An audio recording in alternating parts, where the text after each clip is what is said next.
loving and respecting your best friend, but in a kinky way.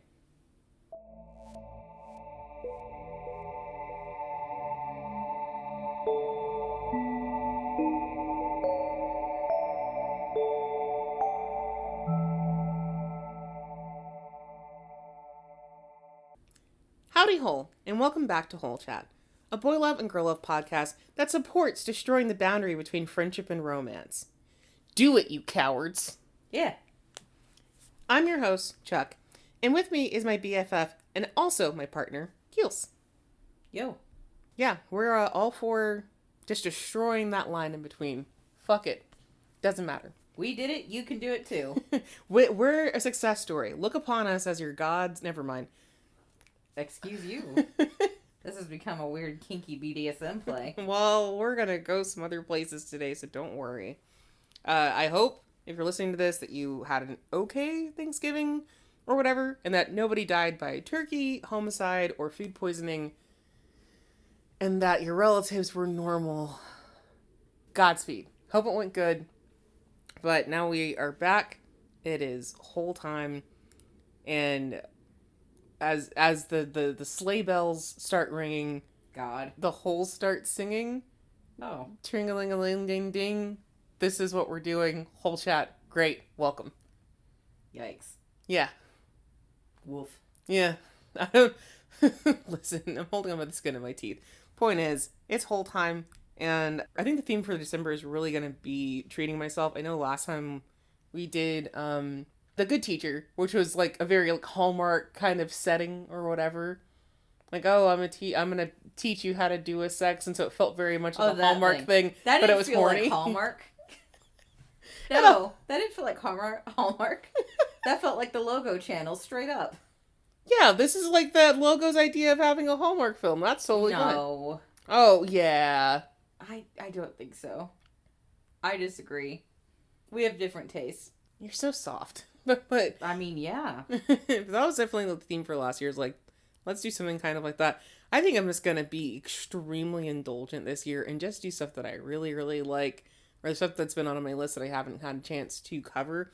And so that is what's going on today, is I am finally covering a Scarlet Beriko comic, because I am low-key obsessed with her, and I have read as much of her work as I possibly get my hands on, legally and like scanlated, you know what I mean?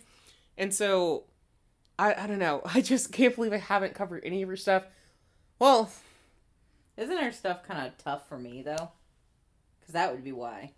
It's not just that, actually. It's some of her stuff is tough to even review properly or even explain to people properly. There's a lot of stuff going on, but also it can be weirdly difficult to find her work in English, because she's very prolific in Japan. She's very well respected and stuff like that. But just now, a work that I've read probably 6 times just got released in English like this year. It was after another one of her works got released, even though the one that just got released like predated that one. So it's been really kind of a mess. But the work that I'm talking about today, I remember going to the Kinokuniya, seeing it, and being like, no fucking way, I gotta have it in print. Fuck yeah, let's go. They're finally releasing her works, and then it was still like another 2-3 years later when they released the next thing. And even with that thing, I found out via one of the artists I follow saying that they were doing the lettering on it, and that's how I discovered it. So wow. It's so weird that there's not more of her stuff out. She's finally, I think, getting her flowers and getting a lot more stuff translated into English, but it's still tough, and I still end up finding a lot of her work translated into German and French, officially, but not into English, because God hates me. So, hey, I feel you. I love Nana Bora, as you know. And they translate her stuff into German and French as well. Right. And then the ones that they do translate, like, there's one comic that I really enjoy, and I can't remember what it's called, my bad. But there's another one that got translated, and no offense to her, but I think it's her worst work. For real. I think it's her worst work. It's one of her early works. It's just that thing of, like, she kind of put all her kinks in her hand and drew with it for this book. Mm-hmm. So it's got, like, everything in there, and sometimes it's too much. Like, especially if you also want to enjoy the story. If you just want to be horny about it, sure, someone will like it. But for me, who's looking for story first over horny, it didn't work for me. I don't like it. I couldn't enjoy it. And that's the one they fucking come out with. Yeah. But they've released at least 3 that are really good recently. Yeah. But I'm like, there's so many. There's so many that are so good, and they could bring those fucking out, and I'd be so happy. Like, Scarlet Beriko is the hill I will die on that I'm upset that they were not giving her enough attention. But I have several other mangaka that I'm in the same boat with. And we will eventually get to that because, I have to. I'm starting to get crazy about it. I'm starting to just become incensed. Okay, but today I want to talk to you about Jackass, a single book work from 2015 about the struggles of being a high school senior and all the dumb, horny, heartwarming moments that come with it. It's also one of the few stories that Miss Beriko has written that are in a separate universe from the bulk of her other work. Though even this one has like a branch off comic from it that takes place in the same universe but covers different characters. So, I don't know. She's like equal parts insane and inspired and just keeps making shit based off of other shit. Because her main body of work has a long series connected to another book that has its own little thing. And then I think another book is also connected to those. So she's cooking. All right. She's cooking a Thanksgiving dinner, as it will. As it will. Okay. This is also the first thing that introduced me to Scarlet Beriko's work, and so I have a huge soft spot for it. Okay, I didn't know this was the first. Yeah, I don't know how I ended up reading this one first instead of one of her older ones, but this is the first thing I ever read. Nice. And then I eventually came across her other work, and then I was like, oh shit, okay, I'm screwed. Yeah, because I knew you were obsessed with her, but I didn't know that this one was the first one. Mm-hmm. Sure was. So, let us dive into some Jackass. What a comic name. Well, the full name is Jackass Sawate ite dare ga itayo, which means who said it was okay to touch. Oh boy. It makes sense to me why they dropped it because it just wasn't that important at the end, but Jackass the more important part of the title. So our story begins during an, as usual, chaotic morning at the Hara household. Hara Keisuke, a high school senior and the younger brother of this tiny 2-person household, is still working on his morning chores when a childhood friend and neighbor barges into his apartment. Said friend, Katsumi, asks what the deal is since they run the risk of being late to school. Keisuke's older sister was having a rough one last night and made her younger brother drink with her until they both passed out. Oh my god. Meaning now, Keisuke's got to play catch-up. And Katsumi, as he enters, is like, oh shit, did your sister get dumped again? And that's when Keisuke's older sister, like, slams the bathroom door open. She's topless, just has, like, a towel, like, hanging over her boobs. Oh my god. And is like, well, fuck you. Why don't you find me a good guy then, you little bastard? Despite all the yelling that's going on, this scene makes it clear that the relationship between these three is super close, and establishes that Katsumi is gay and in a relationship, which will be important later. So this is like the first 3 pages, lots of information. You start finding out about their interpersonal relationships, because immediately after... he's a gay young man, like, best friends with a presumably straight man. Yes. Okay. Yeah, in fact, childhood best friends go way, way back kind of thing. Yeah. Enough to where, like, he can just walk into their house whenever. I believe he's actually got a key to their apartment and everything. Yeah. And even, like, Keisuke's being like, hey, sis, put your fucking shirt on. We have a guest over. And she's like, no, it's Katsumi. He's gay. It's totally fine. He can see my boobs. And they're being ridiculous in the background and just, like, asking each other questions and shit. I hate to say it, but I'm the sister a little bit. Yeah. Like, I walked around in just a shirt as a teenager. A long shirt. You couldn't see anything. But if I just got out of bed and I wasn't ready to put my pants didn't come on.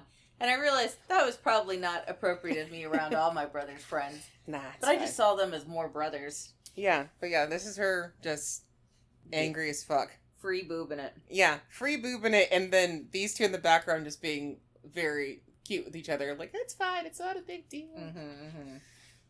And again, like, Katsumi is in a relationship. I believe the older sister asked, like, hey, where'd you get those earrings? And he's like, oh, my boyfriend got it for me. That's relevant later. Right now, it's not super important. We'll get back to it. The boys are more or less ready to head off to school as Keisuke finishes up with the dishes. But there's just one more thing he needs. His gym sweatpants. He's certain he'd just washed them, so he calls out to his sister, the most likely culprit of their disappearance. She confirms that she drunkenly put them on the night before and must have fallen asleep in them. Oh boy. Keisuke snatches them from his sister's room, shoves them in his bag, and then he and Katsumi bid their farewells and head off to the train station. On the train, we're given a better idea of Keisuke's personality outside of bantering with his sister. He approaches the priority seating on the train, which is like for, if you're disabled or elderly or like have a baby or something like that. So he approached the priority seating, looming over a couple of students, asking them if they're sick or have some sort of disability requiring them to sit there. His face says, "I could kill you and they'd never find your bodies," but his question is just that. Like, just chill on, like, hey, I'm just asking you a question, but his face is giving different vibes. Is it because of the hangover? No, this is just what Katsumi looks like. It's not his fault. Oh, he just looks like that. Yeah. But is he going to be, how dare you sit there where other people should sit? No, it's literally just a, hey, do you need to sit there is what he's asking. Why?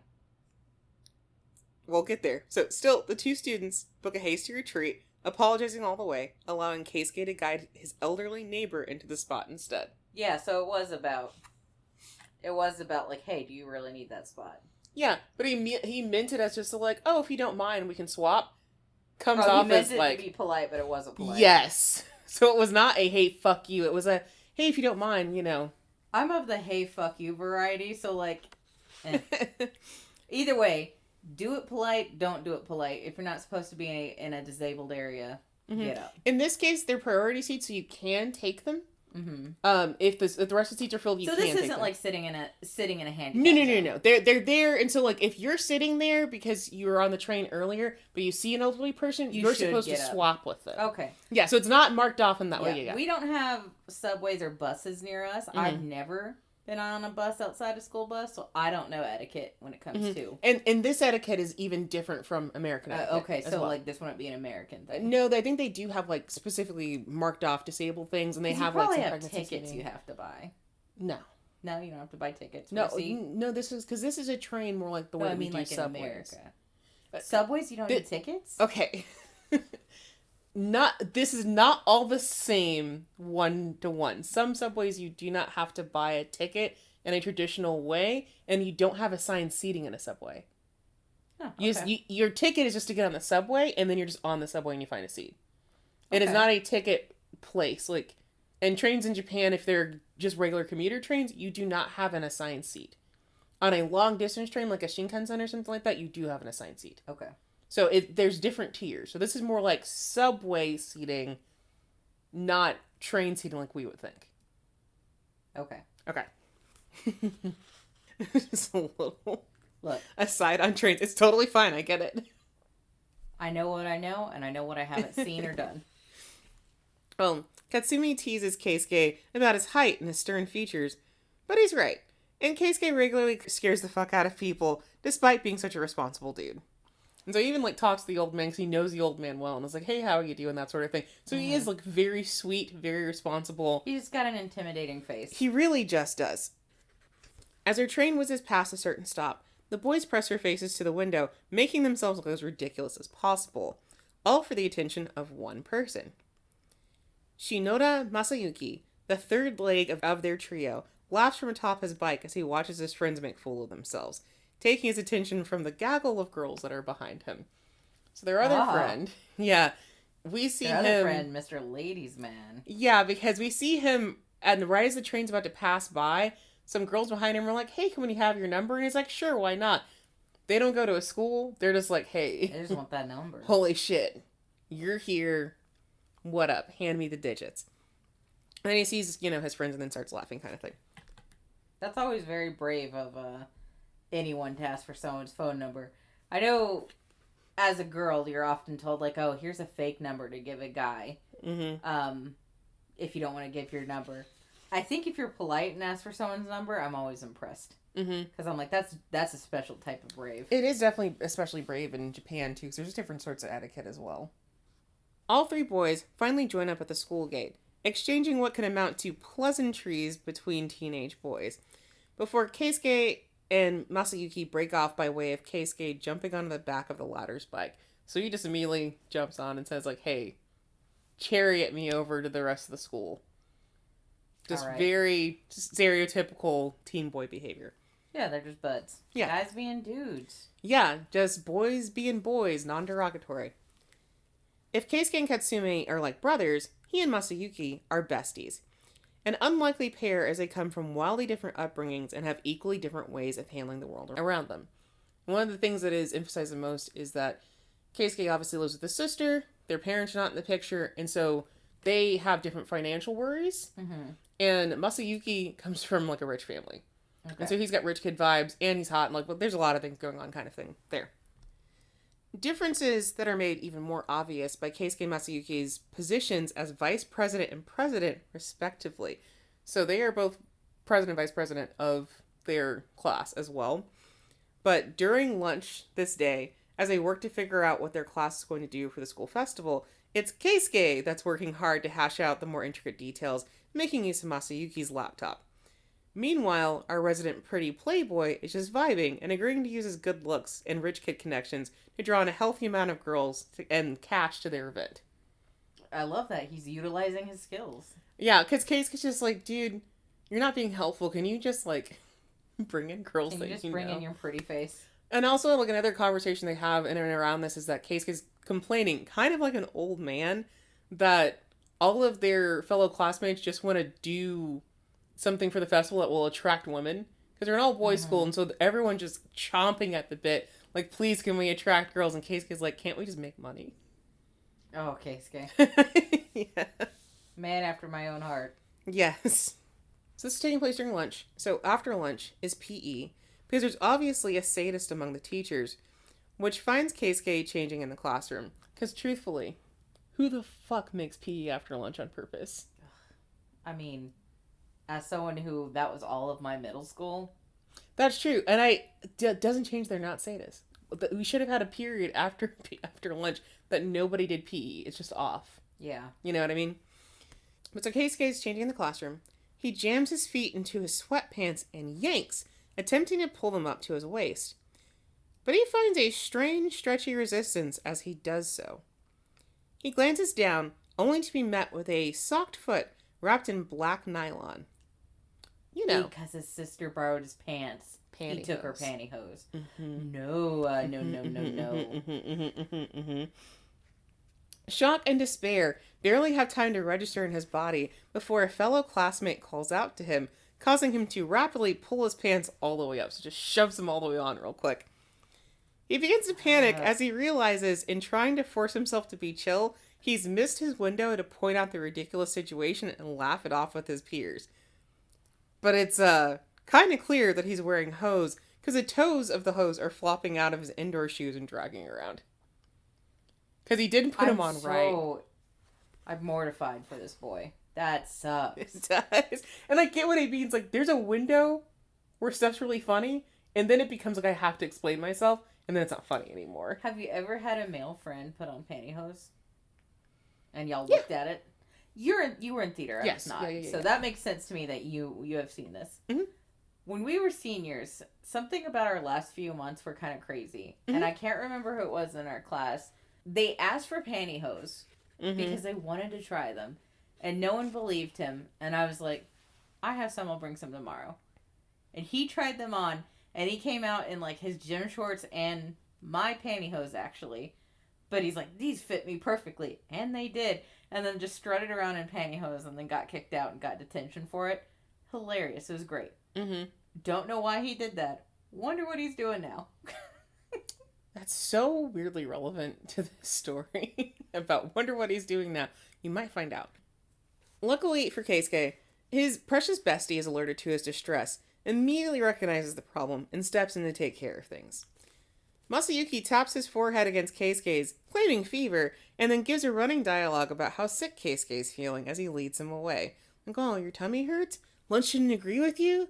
Oh, dog, that's crazy. You need a nurse. God.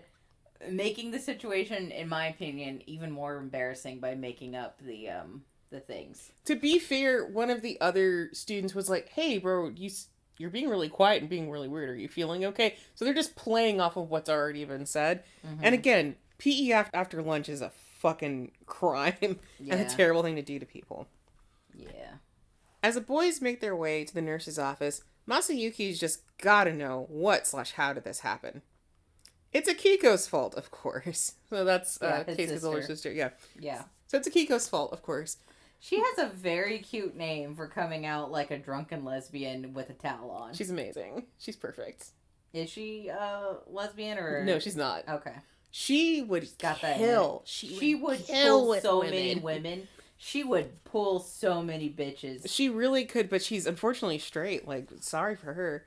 That is always a sad cry when you see someone who's straight and you're like, you'd be so good. Mm-hmm, mm-hmm. You'd be so popular good, on the other side. Mm-hmm. Masayuki understands completely because he's also very familiar with Akiko's ways. Of course. He also glances at Keisuke with a little blush on his cheeks.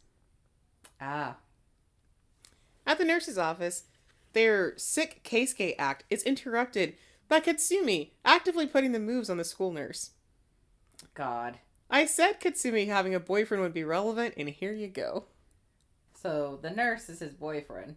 Yeah, but when I tell you... How far apart in age are they? He's not like a little freshman hitting on a grown man, is he? It's not a freshman hitting on a grown man, but this isn't like a whole lot of Japanese stories. They'll be like, oh, I'm dating my teacher, and like, you know, the person's 18 and the teacher's like 24. Mm-hmm. This is like a middle-aged man. Look. I hate to say this, but here's the truth of it. I'm not going to judge necessarily what happens with, like, gay relationships. It is actually, like, at least when we were young, more common for gay people to date much older men. You're right. But this is what they walk in on, is it's not just... Yeah, damn, that man is older. It's Harry Potter and Snape. Ew, don't. No. We're not speaking the transphobe into existence right now, so sorry. You know, you're right. But that was my first it looks like a Snape and Harry Potter doujinshi that people would try to I get do me know to which one read. you're talking about because I've seen it. Oh my god. Okay, I'm too loud. People would try to get us to read that stupid bullshit so much. I didn't like that shit back when I was a kid, and now I especially don't like it now that I know that J.K. Rowling's a piece of shit. And I wouldn't have liked it anyways. Oh, gross. It's just weird. Whatever. We're not going to get into like the specifics of why it's weird. Whole fucking relationships with people is fucking weird. I Hey, could go on a rant, and I'm stopping myself. Yeah, we're not going to get into the details of why that specifically is weird, but this is a young man With sitting adult. Yes, and he's sitting on the nurse's desk, leaning towards him, like he's the one in control here. He's about to do the kabe-dan and be like, "Hey, grown man." All right. So that's what the boys walk in on. The boys duck out of the office, flinging back an apology, but truthfully, Katsumi doesn't give a damn and laughs it off. He's just like, "Tee-hee, my bad, I forgot to lock the door." God. Again, don't do this, but people do this. Yeah. There is something to be said for it to be a lot more common in queer relationships to have an age gap like that.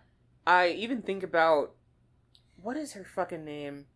One of the ladies who acts in American Horror Story, she's partnered up with a woman who is significantly older than her. Yeah. And that's just how it is. I mean, like, look, before the internet, it was hard to find someone like you. Yes. Like, it was hard to find someone. So if, like, you look at your history, a lot of people dated older people as sort of a way to, like, find out about themselves. Mm-hmm. To learn what they were.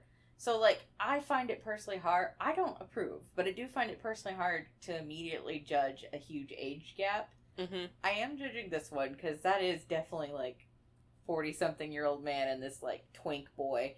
Uh-huh. I don't know, but I do normally find it hard to judge an age gap.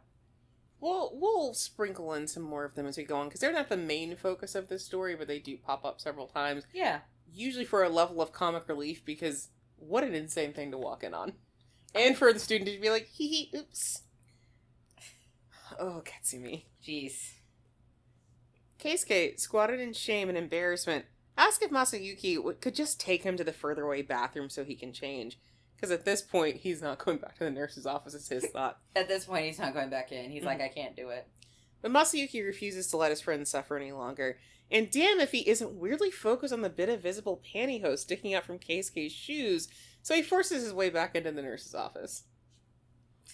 The nurse gives them free rein, as he's far too busy wallowing in his own shame to care what they do at that point. Keisuke offers his thanks to Masayuki for handling things, so he can have some privacy to, fix the situation. There's this whole, you saved my ass, so I owe you food or whatever, and Masayuki's like, bitch, I know you're poor. No. Mm-hmm. This is fine, I would do anything for you. Masayuki pulls aside the curtain around the beds, offering the space out to Keisuke, as he himself sits, preparing to watch the hilarity unfold. Because obviously... He wants to see the hose. Oh, it's gonna be funny to watch my buddy pull off pantyhose. Ha ha ha, isn't that crazy? No joke, I feel like I would also think that. Yeah. I feel like I'd be like, dude, I've got a boy in hose. Ha ha he he he. Yeah, it's just so funny for your male best to be wearing his sister's pantyhose. It's so hilarious for real, I promise. Mm-hmm. I actually did think that. So when the guy in our class put it on, I did think, ha ha ha. But I remember looking around the room and seeing several girls have different other reactions. Like, I realized, oh, y'all are watching people get sexy. You mean like this one in the middle? Yeah. Yeah. Mm-hmm. Like that, I want to see it because I'm horny. Mm-hmm. Masayuki's eyes are locked on as Keisuke slowly disentangles himself from his sweatpants first, before trying to extricate his one partially hosed leg. Keisuke begs Masayuki to laugh as the silence is making him more uncomfortable. So just full-on stare, no words. Please make fun of me. Super intense. And then a hand is gently but firmly placed on his stocking-clad leg, stopping him from removing it further. Masayuki stares at him with serious, pleading eyes and a request that he keep the hose on for just a bit longer. Mm-hmm. Meanwhile, precious little Katsumi is smoking up near the roof and lamenting his inability to get the nurse, Aramaki, to second base. Oh my god. We just jump over real quick, and he's crouched and smoking like his life has been hard today. Damn it, I'll never be able to get him to second base. What's my fucking problem? What's second base for him? I think second base for him is kissing. They haven't kissed before. Okay. And so he wants to make out hard with this grown man. Okay. It's his plan, and he's disappointed. And even just this scene, I think, does establish that Katsumi acts like an adult in a very specific way. It does, because he looks like a cute little boy, and then we see him smoking, and it's like, oh, okay. Where did you even get the cigarettes, and why are you so, mopey about this? Yeah. And then, in the same scene, we are treated to the class rep for Katsumi's class, Miyoshi. He finds him, calls him a handful of, gay slurs, and then also calls him repulsive. But for some reason, Katsumi is just like, okay, interesting. He flips him off, but is otherwise not concerned about it. And there's also a little bit of Katsumi being like, I'm the faggot, huh? It's me? I'm the faggot? Oh, so is this I'm a gay young man, but I gotta judge another gay young man about it. It's a little bit of projection. That's what we're starting to get the feeling of. Yeah.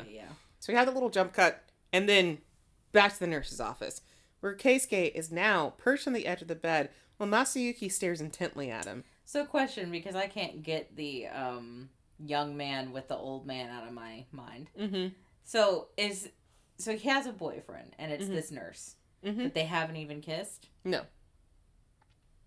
I don't know if that's your boyfriend. They have committed to dating, and they've agreed that they're dating.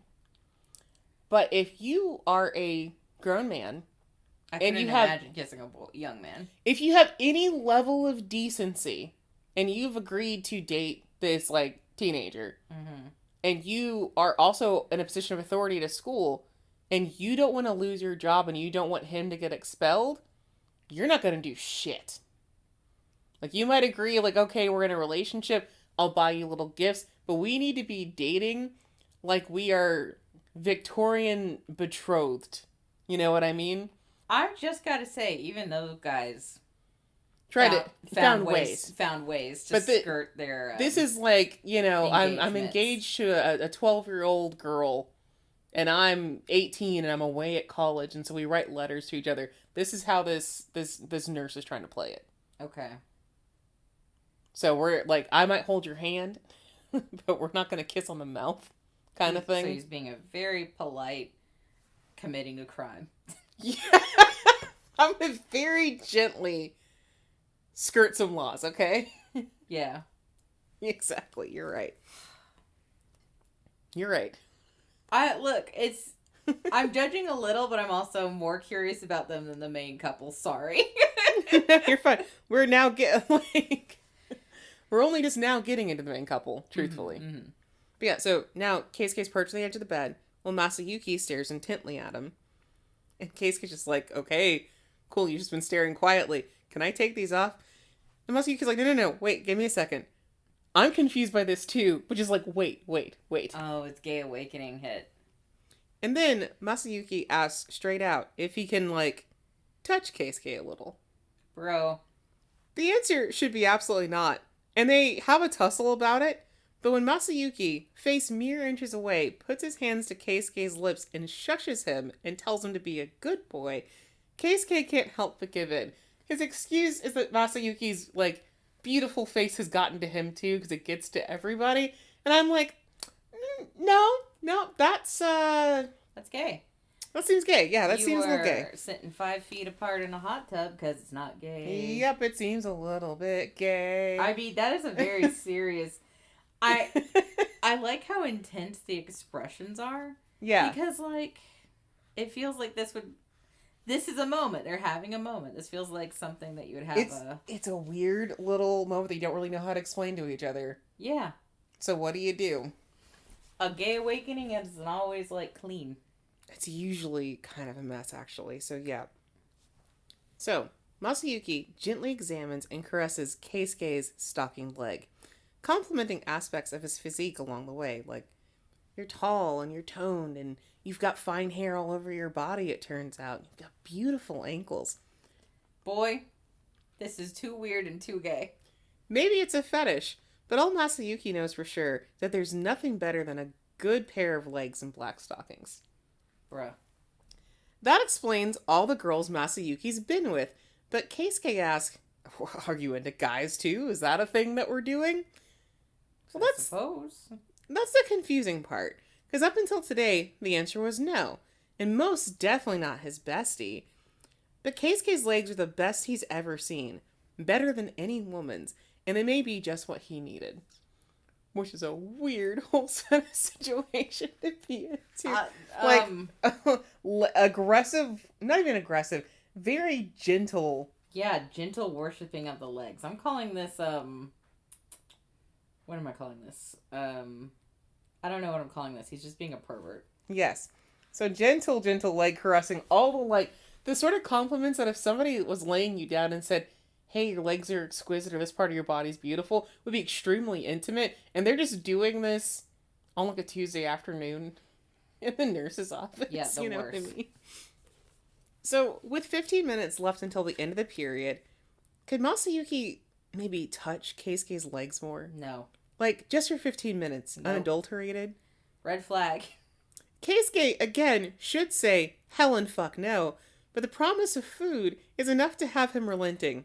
Because he's a simple guy. I just want food. Well, yeah, because Masayuki's like, hey, I'll get you a steak dinner. And a drink. Throw in a hamburger meal, too? Can I have that? Yeah, okay. God, alright, you can do whatever you want. Just, like, lays back and is like, go for it.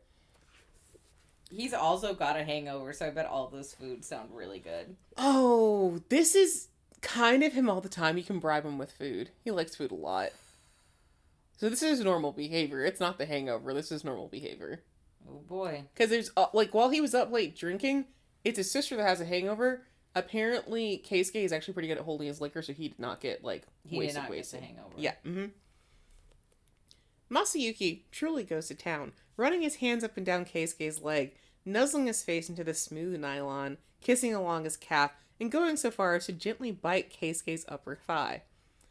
All the while, poor, virginal Keisuke is blushing up a storm and feeling things. Not gross like, ooh, this isn't sexy, but I'm grossed out by the, like, well, this doesn't mean anything aspect, and you are definitely doing something that is too intimate for it to not mean anything. To be fair, they haven't said it doesn't mean anything. They've skipped all that part of the discussion. They're just straight into horny town. Yeah. I just want to touch you. They've skipped all of the proper discussions. It's just, well, you're here and I'm here, and if you don't mind, just like for a hot second, can we do whatever? Oh boy, yeah. Yeah. this poor kid's gonna get a very confusing boner and then be very mad about it. As the bell rings for the break period, both boys are very clearly aroused and seconds away from pushing things too far. Masayuki, panting, thanks Keisuke and then announces his retreat to the bathroom real quick, leaving Keisuke flushed, physically and metaphorically disheveled, and trying his best to put his boner back where it came from. Alright. What truthfully killed me is Masayuki being like, I gotta go to the bathroom real quick, full on emphasizing, I am gonna go jack off, if you excuse me. Now, excuse me, I must go attend to my boner. Like, you take care of yourself, but I gotta go. Yeah. Can I just say, I am so glad we don't have boners as women. You right. Like, at least for me, I'm the horniest person I know. I'm really glad. That's a very horny image you just showed me. I did, yeah. I'm just really glad I don't get boners. I was the horniest person I knew in school, but no one knew it. But if I got boners, I think everyone would have known. It's the one win I think female body people are equipped with. Yeah. But then it gets immediately debuffed by having a period. You know what I mean? Mm-hmm. The next morning's a bit rough for Keisuke because he can't seem to shake what happened the day before. Yeah. Which, yeah, dude, me neither. Me neither. What a thing. What me a sight. Also, big same. Not during his daily run, not when his sister lays on the pressure to make college-related decisions, and certainly not when Katsumi comes to pick him up. Doesn't help that Katsumi agrees 100% with Akiko with reference to, like, making college decisions, and has his own elephant in the room of, you know, dating the fucking school nurse. That's so fucking weird. He brushes the latter off, explaining that he can't help himself from acting like an impulsive creature, because that's exactly what he is. Teenage boys are basically animals that aren't worried about the consequences, and Keisuke would do well to get a little wild himself. Which is also not the first, this is not going to be the last time that somebody mentions to Keisuke, you should get a little wild. Just go a little crazy. You're 18 years old. You should just go a little bit crazy. Which is said, just as they pass Masayuki on the train, the young man's confident gaze focused on their train car. Of course, causing Keisuke to, like, blush just a little bit. Yeah, he's had his gay awakening. Yeah. Yeah, this is what he's dealing with, is that gaze. I mean, he's a very pretty young man. He's also very mature looking, because like I said, his other friend really does look like a young kid. Yeah, he's got that, his other friend has that very pretty boy, pretty idle boy kind of look to him. So very young, very youthful. Even though I think he's only like a few months younger than them or something like that. Mm-hmm. Yeah. I actually really like how these, the young people in this are drawn, because you have a mixed bag of people who are starting to look mature, and then people who are still kind of looking like babies. Because that's what high school is. It's like, oh, everyone looks so young, or they don't. Yep. There's another quick interlude after the train, featuring Katsumi and Aramaki sensei, where the latter puts down a firm boundary of no PDA. Like, acknowledges that he's already being a bad adult, but he's absolutely not willing to fuck things up for a student. And also, Miyoshi makes an appearance that really just serves to establish that Katsumi has read this little man for filth. So, Miyoshi likes Katsumi, like, a lot, and in a gay way. Who's Miyoshi? He's the class rep that I was mentioning before, the one who's like, hey, I'm gonna yell slurs at Katsumi. Oh, so he's mad that his crush doesn't like him? Not that, he's not mad that his crush doesn't like him. He is trying to not have a crush on his crush anymore. It's that, like, I'm gay and I can't be gay, that kind of thing. It's that partially, but the other part is he's like, obviously my crush likes somebody. I need to stop liking them right now. Right. So it's not like super important to the plot, but like Miyoshi's actually a very kind of steadfast, serious, and responsible kid himself. And so he really doesn't want to put the burden of this on this person, but he's crashing out and trying it in the worst way possible a little bit. But it's Katsumi, so Katsumi's also like, it's not a big deal. But so he calls him out and he's like, oh, well, Miyoshi just likes me too much. That's why he's calling me slurs. God. Yeah. He just doesn't care. Well, he's fully aware, because he's probably more mature than he looks. Yes. Yeah. Keisuke, meanwhile, has tried his damnedest to avoid Masayuki all day, which has, truthfully, done him no favors, and only made his struggle more obvious, Because everyone at school's like, dang, y'all weren't joined at the hip today? That's crazy. You guys okay? You good? What happened to our team? You alright? Masayuki ends up making an appearance at Keisuke's part-time convenience store job, audaciously placing a pair of stockings on the checkout counter. So no greeting, just, I'll take these. Jesus Christ, dude. His excuse? Keisuke's been avoiding him, and he'd really like to hang out at his apartment that evening. Which obviously has a secondary connotation considering the day before, but he would also like to talk to him, so it's both things at the same time. Keisuke tries to talk him out of it, citing that he's not just one of Masayuki's girls, and he'd prefer to preserve their friendship over anything. But Masayuki's a sort of jackass who's good at doing whatever he wants and doling out psychic damage. Ah, this is where the title comes from. And so, like... So he's following Keisuke around his convenience store job, like Keisuke's like trying to stock things and do whatever. And so he's following him around, and he whispers straight into his ear like, hey, we both got boners yesterday, right? You're both aroused, right? And then even while he's like checking out with him later, is like, hey, I'll be waiting. I'll always be waiting for you. No. Mixed in with more leg compliments about like, your legs are the perfect legs, and I just want to see them, and like blah, blah, blah, that sort of thing. Okay. Regardless of Keisuke's objections, he still finds himself inviting Masayuki inside his home later that evening. Fortunately, unfortunately, Akiko's not home yet, leaving the boys to their own devices.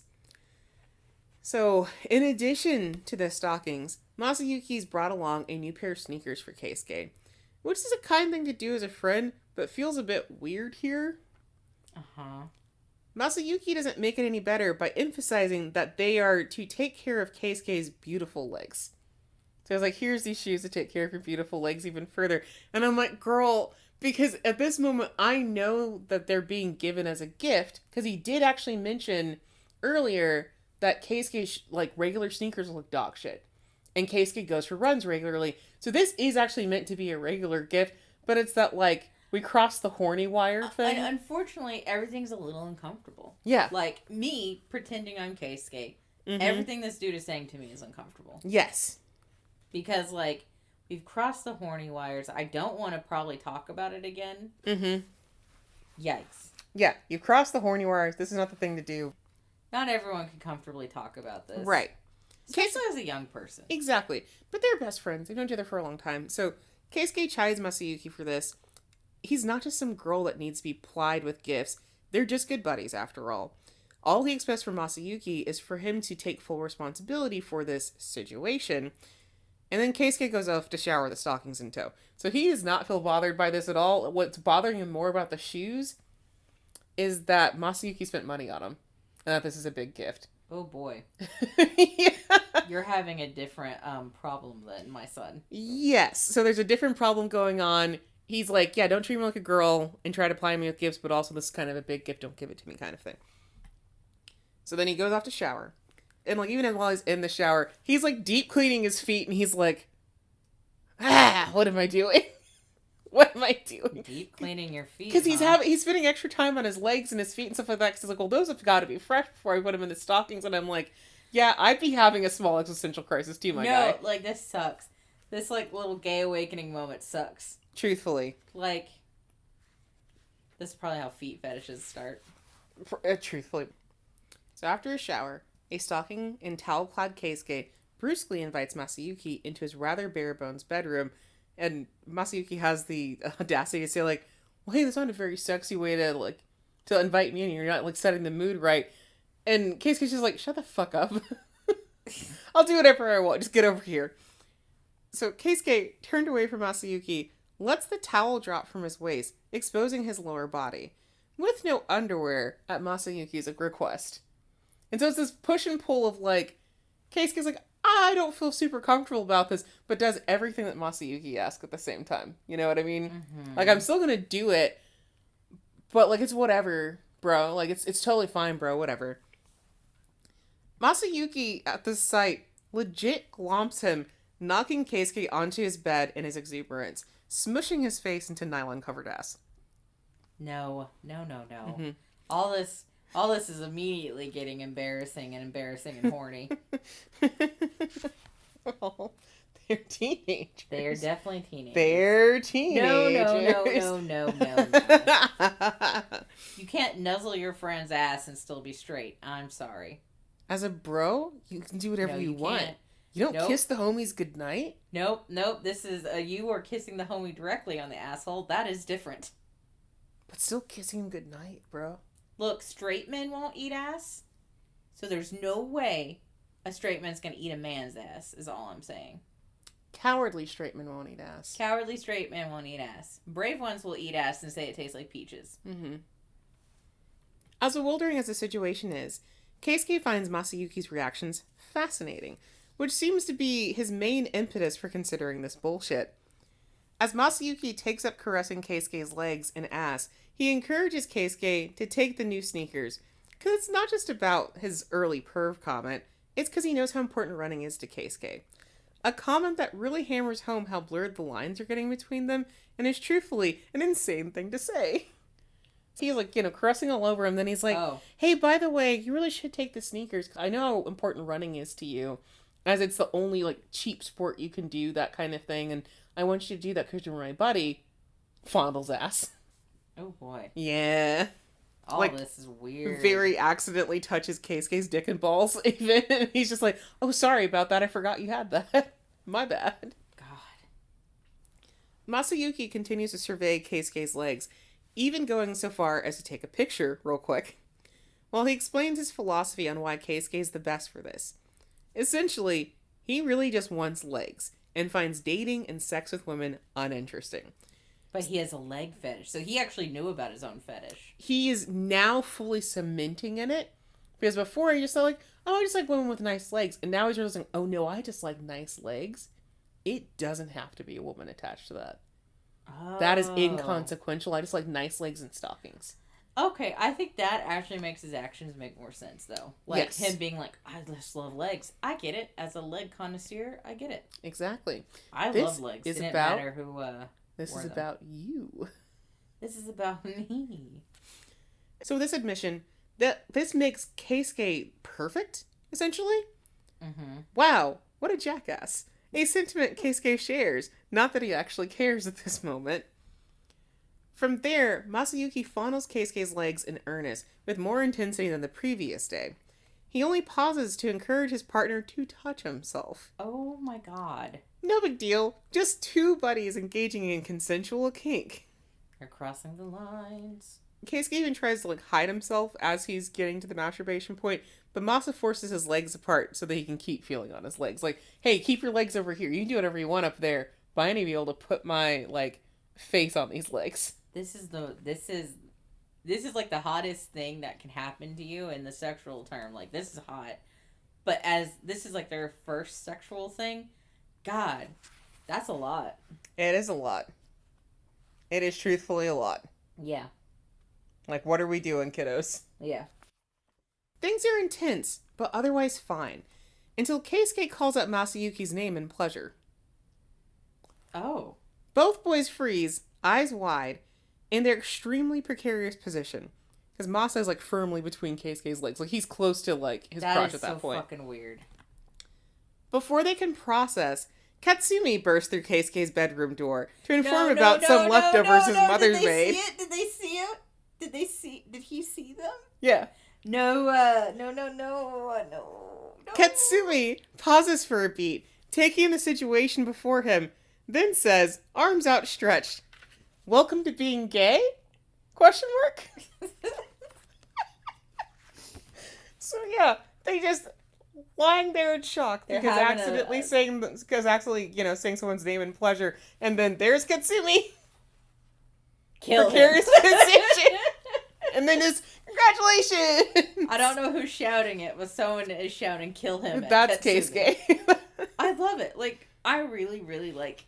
Again, I've read some of her comics before too. Mm-hmm. There are many I won't touch because it dells and stuff. I'll just tell you about them. Yep. It's too much for me. But there's plenty that I've read. Probably not even half her work, but I've read enough. Her characterization of people is amazing. It's so fun. Young, old, whoever. They're just so fun. It feels like she makes real people. She really gets it down. It's fantastic. It's hard to really hate any character in the media that she makes. Yeah. Well, I can talk to you at length about one of her longer comics that I like pretty much every character in it, even the bad people kind of thing. Mm-hmm. Like, I get it. One of them also looks like Hannibal, which is a whole other thing, but, we'll get there. Whatever. Yeah. So, the coming days are not any easier for Keisuke, despite Katsumi's unwavering support. The latter introduces Keisuke to gay porn to, rather crudely, help him figure himself out. But it's basically bara, and so I don't think that's what he was going for. Gross. Katsumi loves it. I mean, like, it's not gross. Sorry. I'm grossed out because I don't watch porn. Mm-hmm. And I would be so embarrassed. And it's hardcore gay porn, too. It's definitely hardcore. It's not the softcore stuff. It is, like, the deep fucking... You should, like whenever you introduce someone to something you like, be it anime, books, or porn, I think you should go in with the easy stuff first. So if you're going to introduce someone to anime, Don't start with Evangelion. Yeah. Like, start with something, like, kind of generically loved. Dragon Ball Z. Mm-hmm. Yu-Gi-Oh! Mm-hmm. Now, if you're going to introduce them to, like, a book, maybe don't start in with Handmaiden. Maybe that's too hard. Mm-hmm, mm-hmm, mm-hmm. Maybe start in with, like, Lord of the Rings. Yeah, something... I don't know. Something easier. Easier mentally. And Lord of the Rings has its own advanced qualities to it. But I'm just saying, like, there's certain things don't start with.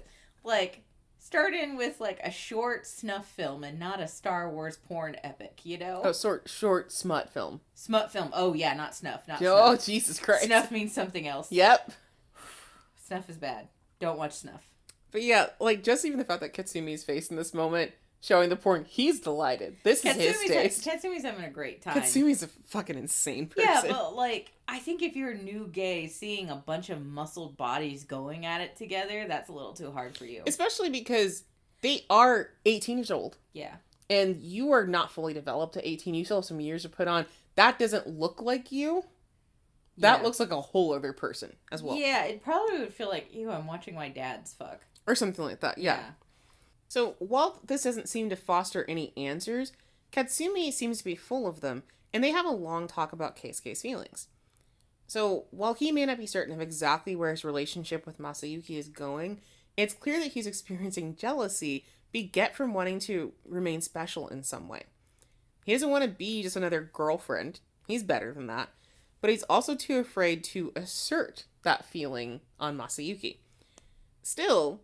Katsumi's happy about having a ringside seat to Keisuke finally getting swept up into something completely impractical for, like, the first time in his life. So Keisuke is someone so serious that this guy's like, oh my god, I'm so glad to see you, like, living. Yeah, like, you're doing kid stuff. Fine. It's kid stuff to, like, develop a crush on somebody or to feel, like, really strongly about something and get frustrated or feel jealous. Because at this point, it seems like Keisuke is even watching his own emotions a lot of the time. So he can get frustrated and mad, but he's not allowing himself the whole breadth of other emotions that, like, teens are normally going through. I mean, that makes a lot of sense. He's a poor kid living with his sister. Mm-hmm. He's, like, basically put everything on hold because he's like, I have to help pay bills or do this or do that. That's not 100% right. And also, Keisuke used to live with Katsumi and Katsumi's mom and Katsumi's parents. They also have that extra support from them. So if something happened to Akiko, Keisuke could go back and live with them. So it's not as dire as he's putting on. But I'm saying he thinks it yes, is. Yeah. Like, I have been in these shoes. Yes. You think it's this bad. Yeah. That is not the truth. Yes. That's why I'm saying I understand where he's coming from. For sure. He browses around until he finds more average-looking dudes going at it, which is his first mistake. His second mistake is allowing his mind to superimpose Masayuki and himself onto them. Oh, no. His biggest mistake is ignoring his initial incredulity and embarrassment to give in to his base desires and masturbate to those thoughts. Boy. In post-nut clarity, he yeets his phone and breaks it, and then aggressively showers and cleans the living room. Yeah. Like, this never happened. I am the worst person on earth. Keisuke ends up leaving the house after that, and perches himself at the window seating of a probable McDonald's. Saying probable is not confirmed, but they have coffee and hamburgers. It's probably McDonald's. It's a McDonald's. It's a McDonald's, as tradition dictates. Yeah. Masayuki discovers him after a couple of young women bring attention to the scary gangster staring daggers out onto the street. The scary gangster. So Masayuki's like, no, that's just my friend. Oh, and he's a high schooler, so don't worry. He just has that look about his face, which is true. He has a very serious-eyed kind of expression all the time. Yeah, he does. He just can't help himself. Damn, poor yeah, baby. you're having gay erotic thoughts for sure. It's not what he's trying to do, but it is what it is. Man, your gay awakening must suck. Mm-hmm. I mean, like, a gay awakening sucks. I don't think anyone takes it casually. No, it's always kind of intense. So, Masayuki enters the restaurant, scolding Keisuke for scaring customers away and for not wearing his new sneakers. Like, hey, bro, I thought you were going to wear them. You said you're going to wear them. Well, hey, you cheating tramp. He doesn't want to hear that from your mouth. I mean, that's probably what he's thinking. It's more complicated than that. We're going to get into it. But Keisuke just can't do this. Not at his house, not at Masayuki's, not ever. Because in his brain, he can't cause stress for his sister, who's given so much to him. Masayuki doesn't really address this immediately, and instead goes and grabs himself some food. Though really, it's more for Keisuke than anything. But he does the whole, like, roundabout, oh, I'm just super hungry, and so I ordered, like, way too much, and you should have some, because it's weird if I eat by myself, right, bro? Mm-hmm. And then Masayuki goes on a mild tangent about how he's a jackass and how he tries to accommodate people. That he never seems to consider others' feelings when he's trying to be nice to them, and that he gets skeeved out when it comes to getting emotional with another person, or too emotional. Who's a jackass? Masayuki's talking about himself. Okay. He's saying this about himself. Yes. Okay. He recognizes these flaws are big ones, and so he's tried to live a life where he's perfect in every other way. Mm-hmm. It's a kind of sort of apology for mixing things up when he's really trying to be kind to Keisuke. Because he's referencing even like, I'm trying to get you the shoes because I care about you and I think that's good for you, but it's kind of messing the situation up that we're already in kind of thing. And so he's trying to be considerate, but it's kind of backfiring because he hasn't like processed it all the way, you know? Mm-hmm. The conversation ends when in a burst of teenage exuberance and chivalry, Masayuki takes to the street and delivers a flying jump kick to a creep harassing some girls. Like, he sees it, and he's like, God, man, I gotta let out some energy. I'm so frustrated. Flying jump kicks. Very funny. Keisuke joins him as backup and delivers a final blow to the perv as he grabs Masayuki's arm and books it. They make it back to Keisuke's apartment. Masayuki laughing at the quick apology Keisuke threw at the man that he hit. So, like, he hit him, and then was like, sorry, sir, and then... Even though the man deserved it? Yeah, he's just like, well, violence wasn't the answer there. I could have de-escalated differently. Very cute. Yeah. As Keisuke begins to climb the steps to his home, Masayuki stops him with his words. He promises that he won't ask again, like, as far as, you know. As the pantyhose go. He will respect Keisuke's wishes, and they'll go back to being platonic friends only. Because he cherishes Keisuke's smile and their friendship more than those gorgeous-ass legs. All of this is weird. Can I say? Like... It doesn't... I honestly, like... Because they're young, I'm not going to put a hard red flag on this. Mm-hmm. But it's a little bit of a red flag, you know? Because it's like... It sounds like he's saying to Keisuke, you're the one with the problem. I'm not the one with the problem. Like, he's putting all the power onto Keisuke a little bit. And maybe that's where it lies, but if I was Keisuke, I would feel upset. Because it sounds like you're blaming me. It is one of those things where it's not that he's blaming him. He really does mean what he says. But this is exactly what Masayuki was talking about. Is that he's trying to be considerate, but it feels wrong. Yeah. This is exactly what he was just addressing. Again, that's why I'm not like, ooh, red flag, red flag. This is more like beige flag and can become a problem in the future if it doesn't get addressed. But sometimes when you're trying to be nice, that's when you fuck up with people the most. Exactly. So, Masayuki ends up planting a kiss on Keisuke's jean-clad thigh, and then he heads off. Like, that's going to be my last one, and then I'm done. I'm going to book it. No. And like, then all of this is wrong. And then he reminds him again to just take the sneakers. Like, please just take them. I want you to have them. In the dwindling light of the evening, only one word fills Keisuke's mind. Jackass? Jackass. Yeah, Yep. yeah. Will our dumb high school boys ever sort out their feelings and bridge the gap between friendship and romance? Will Keisuke ever stop being so responsible? Will Masayuki learn how to stop trying to fix things that aren't even fucked up yet? And will Katsumi stop putting himself and Aramaki in danger? Like, seriously, his horny is gonna get someone arrested, I swear to God. Because I didn't even cover, there was another little interlude where Aramaki is out on a date with Katsumi.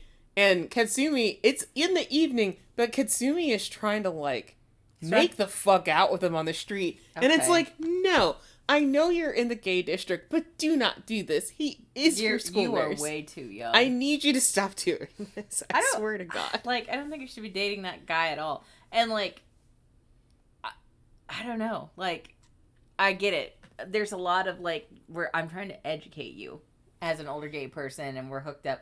I've met people who are in that kind of, like, I have a lot of older gay friends. Like, I have older gay friends in their 50s who, like, in their youth, there was no internet. It was illegal in some states to be gay. You were killed in some places to be gay. Sure. So it was very common for you to have, like, a boyfriend 15, 20 years older than you. Sure. And it's not so much about, like, morally correct. It's more like, hey, please tell me how to be gay. Please show me how to do this.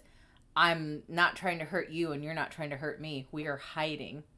And it's very complicated. So what makes this weirder? Yeah, it's just weird to me because it's like, this isn't... No. It's just makes this weirder and more complicated. It seems like Aramaki has not been in many relationships before at all and seems to be disinterested in relationships. So this is his first relationship he's willing to risk stuff for.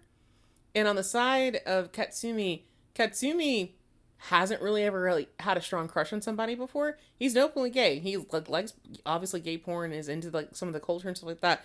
But he's never had a strong crush on somebody before either. So this hit him like a tongue in a bricks, and he's been trying to woo the nurse for like at least a year.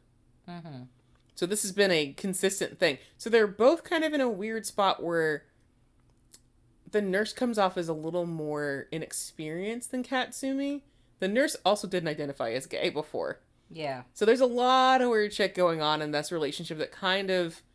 It's really complicated, but with what I know right now from it, it just definitely feels like an over-eager young person in the wrong era a little bit. Yeah, you also have to consider, wrong era for us, Japan's doing different stuff. Yeah. So... Like... I imagine this could still be normal. It is still a thing that happens where the older gay kind of teaches you. Mm-hmm. That is changing some in Japan, obviously, but they also have an issue with like teachers date students and stuff like that. Yeah, they do. There's multiple cultural differences that make this not as a surprising situation. Here, it's like hello, Policia. They're still kind of doing an older gay will probably show you the ropes. And that is just part of it. Yeah. So, regardless, I assure you everything will be fine and resolved at the end of this comic. This comic's pretty light outside of, like... Yeah. Right, things that get the weirdest probably here, and then they figure themselves out for the most part. So, I mean, it's not a big deal. Relationships in your youth are complicated. Mm-hmm. You should be like, man, this is weird. I'm sorry. You should be looking in stories like this and be like, boy, this is a little weird but good. Mm-hmm. Because, like, that's the whole point. When you're a young person in love, things are weird but good. Yeah. You fuck up all the time. It can be weird. Yeah. But let's go ahead and do a quick overview of all the characters, and then we will run to the last part, and we'll finish up. Okie doke. Hara Keisuke is our main character and a pseudo-orphan. His parents are just missing. They're out there. They just decided they were done. They just don't want to pay no bills. They're not committed to being parents anymore. He's overly responsible due to his upbringing and feeling indebted to his sister and technically Katsumi's family as well. He is adulting harder than he needs to, and sometimes to cover up his own insecurities. He's a kind dude, despite his prickliness and his aggressive features.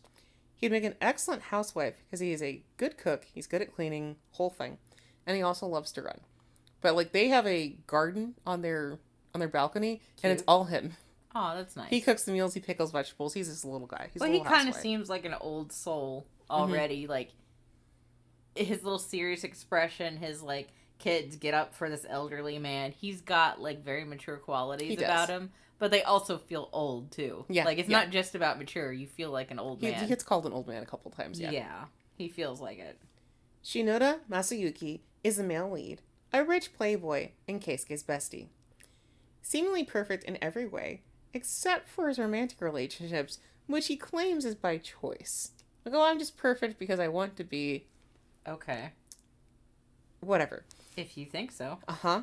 He tries to be kind and considerate, but consistently gets sniped by his upbringing, social status, and his good looks. Because sometimes when he's trying to be considerate and people are, like, mad at him, it's because they're like, well, you're a hot guy, how dare you do this to me? And it's not really something he can control. And then he has other situation where he kind of puts his foot in his mouth about it.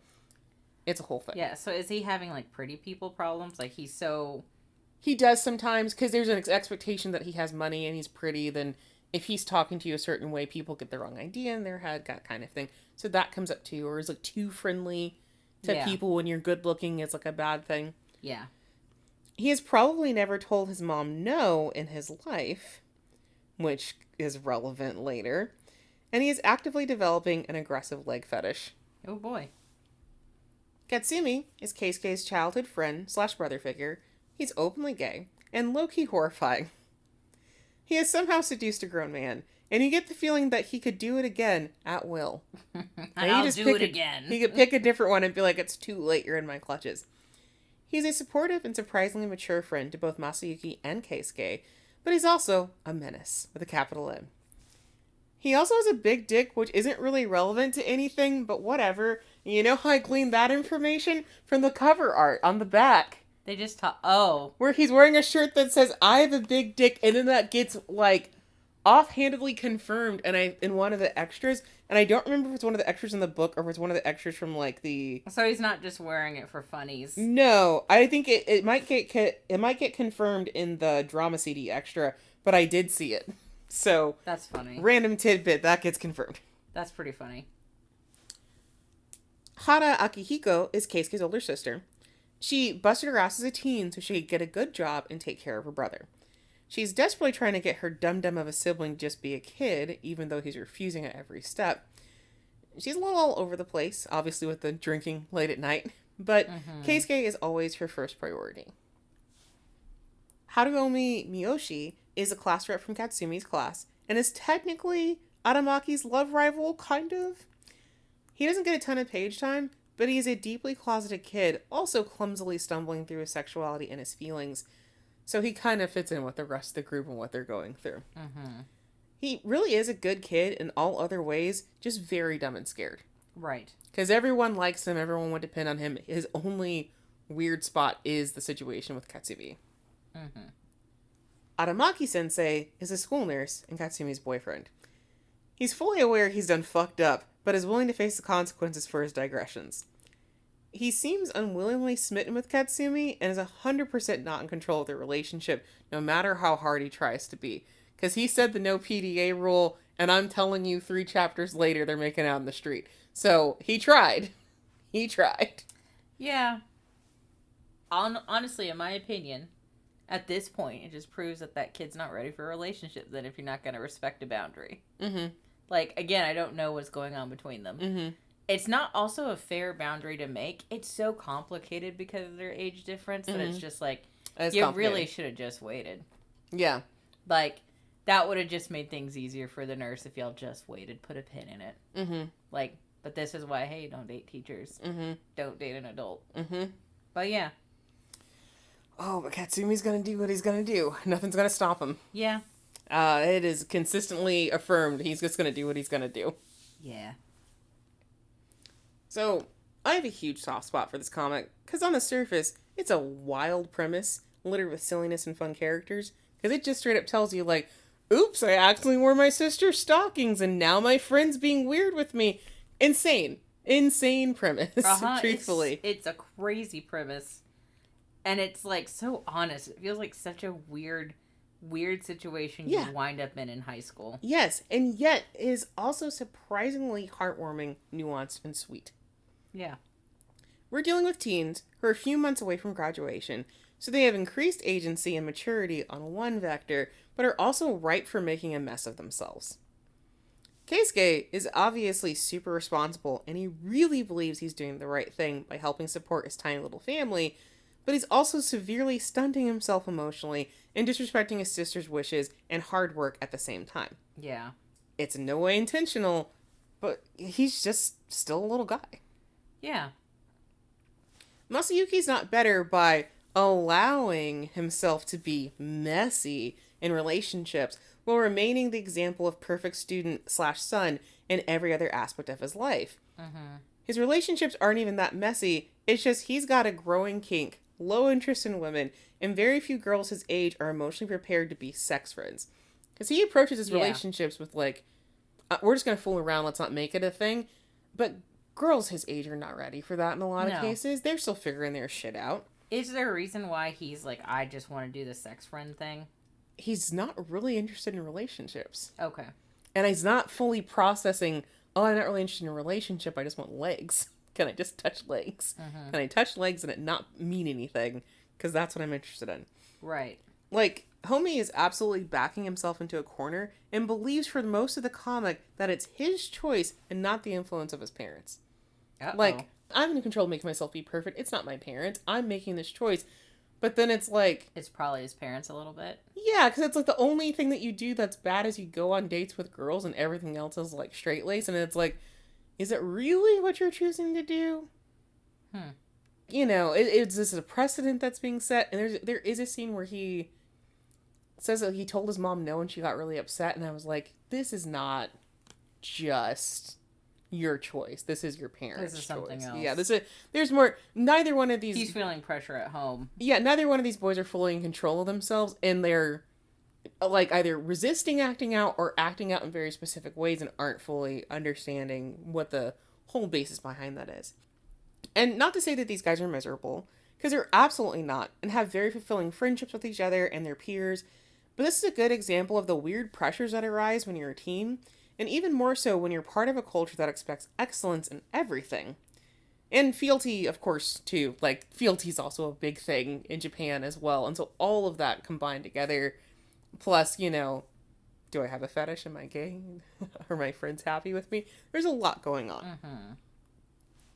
Keisuke, Masayuki, and Katsumi's relationships are super fleshed out considering there's only 6 chapters. It's made clear, early and often, how close they all are, and the intricacies of their individual interactions. So, Keisuke and Masayuki's relationship is obviously like very close and they're besties, but they're also, you know, each individually very close with Katsumi and in a different way. And there's all these little branches that come up between them, but they are each other's ride or dies, essentially, right? Right. And these dumbasses trust and respect each other, even when they are purposefully riling one another up. Mm-hmm. So they fight like cats and dogs about stupid shit. They'll mess with each other. They're gonna, you know, cause problems. It's a friend thing to do. Mm-hmm. We argue all the time for fun. Mm-hmm. Sometimes it's flirting. So that's just how it is. That is just part of it. That's just the playbook. Their close friendship is also what makes the development of Keisuke and Masayuki's relationship so interesting. Polar opposite besties is a fascinating dynamic on its own, but add that to their attempt to preserve what they already have while moving towards romance is both cool as hell and kind of harrowing. Yeah, it's hard to do. Yeah, they absolutely mess up a bunch before they finally settle things, but you're allowed to be messy and all over the place with your tightest of homies. Mm-hmm. And as a member of the Friends to Lovers Club, it can feel frightening to take a big step forward with someone you already care about more than life itself. Yeah. So the push-pull throughout the comic is, in my opinion, is accurate to reality. Which wasn't at all necessary for the author to do. She absolutely could have just had them fall into a relationship and never pay it a second thought, but is more important to show their inner turmoil associated with growth in general and in a romantic sense. Because really, that is the biggest thing you have to worry about if you are really good friends with somebody and then you're like, oh, what if we make this more? Oh, you could fuck this up. There is always that risk. And I think it's important to, you know, talk to each other and take that risk if you both agree on it. Mm-hmm. Because it's worse to not take the risk in a lot of ways. You only live once kind of thing. Yeah. But yeah, it's spooky. And no joke. Like, I don't think there's no, well, like, I've waited too long. There's no waited too long. Chuckles and I have been best friends for like 25 years. But like, yeah, we did not we did not talk about us being a romantic relationship until after college. I have known this person since middle school, and we did not finally bite the bullet and try dating until after college because I didn't want to screw up the friendship, and neither did she. And we've lived together. We slept over at each other's homes all the time. It was a whole thing. We were joined at the hip. We definitely got people asking us, like, hey, gay question mark? But it's more important to remain in each other's lives in a very special way than to push it further. Right. So it's a very brave thing to do, to try and, like, change your relationship. And so if you're afraid to do it, if you haven't done it, there's nothing wrong with you. It's okay to be afraid. Feels totally normal. And it's nice to see this comic that is, like, having these boys go through it. Because, like, look, it's a boy love. I'm going to assume things are okay in the end. Yeah. I'm going to assume things work out. But, like, it's probably about to get messy. Like, especially with it being wrapped up in a fetish a little bit, it's going to get messy. Yeah. And then boys not recognizing their other problems, and but you're here for your bestie. It gets sticky, for sure. It's going to be a thing. This also involves a little bit of trope subversion, because I do love friends to lovers, especially when they become a dumb couple, but this is a really refreshing take. Beriko Sensei also fosters another trope subversion, the straight man turned gay man kind of pipeline. This trope is as old as yaoi itself. While it is some folks' lived truth, it's also kind of sad a lot of times in yaoi. It feels kind of weirdly depressing that it's like, I guess I'll begrudgingly be with this gay man, and then I'm gonna, like, have really disappointing sex with them the whole time. I've read a lot of yaois like that from back in the day. So, in this case, both Keisuke and Masayuki fulfill this trope, but they have their reasons. I don't actually think Keisuke's ever been straight, and is, if anything, responsibility sexual, because the only thing that seems to matter to him is being a good, unproblematic young man. I'm not certain he's ever allowed himself to have a sexual thought. He's still a virgin. He's never dated. I don't think he's ever had a crush on anybody. So he might just be straight up pansexual, or a form of asexual even. Or just so repressed because he's so busy that it's not come up for him. It's just not a thought. Had he at any point had a sexual thought, there's a chance he would have fallen for Masayuki sooner. Because the switch flips so quickly for him, it's kind of like if he'd ever thought about dating at all, he might have hit this point sooner, right? Masayuki's not really straight either, it feels like. He's with women because it's easy, considering societal expectations and his looks, but more importantly, because it's more difficult to find men wearing pantyhose. If he'd ever felt comfortable enough to skip cram school and go hang out in the gay district, I think he could have switched to men easily enough. Because that's where he would have seen some men in pantyhose, maybe found legs that he was interested in, broadened his horizons a little bit. He honestly might have been able to find somebody in the gay district that was like, yeah, you can just fondle my legs and I'll send you home. But it would have been an adult. And so there's all these kind of complicated things around their they're forming into this, homosexual couple that kind of subverts this whole, like, oh, I wasn't gay before, but now I'm suddenly gay. What were you before at all, actually, anyway? You know? Like, if anything, these two dum-dums come across more as suppressed homosexual and a demisexual dude with a major kink. And, I don't know, that's a cool twist, and is supported by the general acceptance of homosexuality throughout the main characters' lives. So, like, Katsumi's been out since he was a kiddo, and his family's 100% okay with it. Keisuke's sister also doesn't care and just wants her brother safe and happy. The gay community itself is portrayed as a thriving spot that's supportive of young queers. It's something that you don't necessarily ask for when reading yaoi, but it brings a little extra warmth to an otherwise goofy, silly time.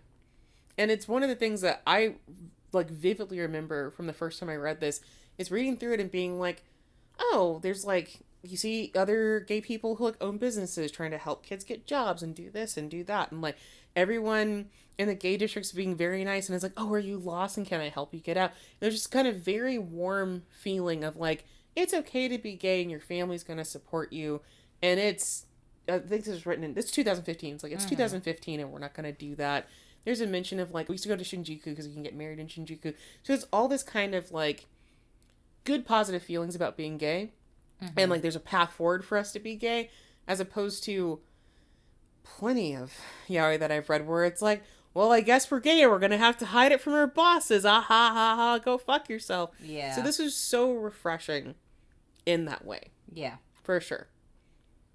All in all, Jackass is a delightfully silly romp with a surprisingly warm center. For all its horniness, it retains a tender edge that fosters greater endearment for the characters and their shenanigans. It takes the ridiculousness and turmoil of teenhood and puts it against the sweetness of enduring friendship. Most of all, it reminds us that being a jackass is just part of life. I guess. Everybody's a jackass sometimes, whether we mean to be or not. Yeah. True. So, if you want to witness the development of a kink in slow motion with healthy dose of friends to lovers and have a silly good time, Jackass is for you. You can pick it up at your local bookstore or check your local library. It contains mild homophobia, an age gap relationship, blackmail, a smattering of bad parenting, and mild violence. And a lot of this is either off-screen or mentioned and not necessarily in it, but, you know, this is what's in there. I guess watch out for it, kind of thing. Yeah. So, what is your whole rating for this goofy little guy? With a caveat, like, by the way, they do have sex in here. Like, they've already done sexy stuff, so, like, they do do sexy stuff. Like, yeah. look, I've made a lot of jokes. I want hole in my whole chat. Mm-hmm. Really, I just want there to be something sexual beyond, like, they held a hand or kissed each other gently on the mouths. Sure. I want to feel like these are two real beings who are in love with each other and that their desires are for real. Yeah. Because, yes, you can have a relationship without sex, but this is called hole chat. I expect a little hole, or at least a little pretext to get to hole. So, even if they don't have sex, the, like, crazy stalking scenes of feeling up the legs, that's enough. That's enough pretext to get you there that there's some human desire going on. Yeah. I find it really interesting. I think this is an important comic because it's young people falling in love. It's taking friendships to lovers. And, like, though we didn't talk about it much, I'm vastly interested in the kid who is slurring homophobia, but he's actually gay, but struggling. It's all got a bunch of different interesting characters. I'm super curious, so I'm going to give this a 10 out of 10. Could not go the way I want, and so then I think I'd probably drop it down to 9. Mm-hmm. Like, if things don't go in a satisfying way, I think I might lower the score to a 9 or an 8. Mm-hmm. But where I'm at, it's 10 out of 10. It's touching on a lot of subjects that I find really interesting. And it's not just, like, horny to be horny. It's like, no, we're horny because there's some things in here. But also, like, what interesting relationships for, like, the characters we've met. Mm-hmm. What interesting types of relationships. Because we don't just have, like, the friends to lovers. We've got the age gap. And then I bet you little homophobia boy is going to at least make a gay friend. Yes. Actually, yeah. He does. Yeah, so he probably will end, like, if I had to do a prediction, he'll probably end with, like, oh, I don't necessarily know if I'm ready for romance yet, but he might finally accept himself, and self-love is very important, too. Yes. So, 10 out of 10. And I will say he's kind of a sleeper agent in this, that he does something really cool at the end and very mature, and it endears you more to him, because you're already kind of feeling for him a little bit, and then you're like, okay, that was really cool of you, bro. What a good kid. So... Yeah. Again, this is one of my all-time faves. I bought this book so fucking fast when I saw it, and almost bought it in Japanese before that because I kept thinking about it. So hey, but yeah, 10 out of 10. It's got a lot of interesting subjects. For me, who loves plot, this is great. I would also say if you're trying to get into Scarlet Beriko's works, this is a really good one to start out with. If you do not want to get in some of the more serious stuff that she's writing, this is a really good one. I'm going to go over a couple of other ones that are probably good to get into as well in a second, but this is also why I would recommend this, is it's a great gateway into her work. Good gateway drug. So, if you want more from Scarlet Beriko, you can find her on Twitter at Scarberix, so that's SCARBERIX on Twitter. You can read 4th generation head Tatsuyuki Oyamoto, its prequel sequel, Jealousy, or Nagahama to Be or Not to Be, all in print. Nagahama to Be or Not to Be is currently unfinished. The second book comes out, I believe, in February. They're doing some weird simultaneous release thing that didn't work last time, so we'll see if it works this time, because the English publisher was not ready. You could also read Redeem, Only One Forever, on Tapas, which is like a webtoon that she put together in conjunction, I believe, with a Korean group or something like that. But yeah, so there's also that one to read. If you're going to start getting into her work, that is like the official translated English work, I would suggest Nagahama to Be or Not to Be, or Only One Forever, because the other works, I do like them. All the main characters are bad people and bad things happen constantly. It's still really good and the characters are interesting and engaging, but if you're not willing to deal with gangsters being gangsters for real, that may not be for you. Mm-hmm. Yeah, that's a rough one. Yeah, so you can also purchase her photo reference books featuring the model Suzuya online or in store at Kinokuniya, which I also... That's cool. I also have to recommend. She's done several reference books, ones where she's done drawings, but also the photo books that I'm talking about in particular with the model. She staged and took the photos of this model in different outfits and different settings, and it's specifically for people trying to draw boy love. Yeah, you have one of these, don't you? Yes, I have two of them. They're gorgeous. The model is I remember these. Gorgeous. I'll probably end up throwing the link to Suzuya's Twitter and Bluesky as well, because he really wants you to use his art poses. He still makes poses all the time in his home. He wants you to make nasty art, okay? Yeah, maybe throw up, like, the books that you have. Like, at least the title so that he can see what they want to look for. Yeah, I think I'm pretty sure if you just search for Scarlet Beriko on Kinokuniya, these books will pop up because it actually mentions her as one of the authors for it. That's super cool. So, want more Hole? You can peruse our socials on Tumblr or Bluesky at hole-chat. Our inbox is also open for deeper inquiries. That's at hole.chat.69@gmail.com. Unless you're a weird pseudo-Nazi who thinks white civilization is getting sick. You can miss us with that shit and I will not respond. We appreciate comments, like a lot, so please feel free to leave those. Likes, shares, reposts, or even using us to make your douchey family members uncomfortable, all those things help us spread the good word of Hole. Well, that's all I have for you guys today. So thank you so much for listening and tighten up. Tighten up.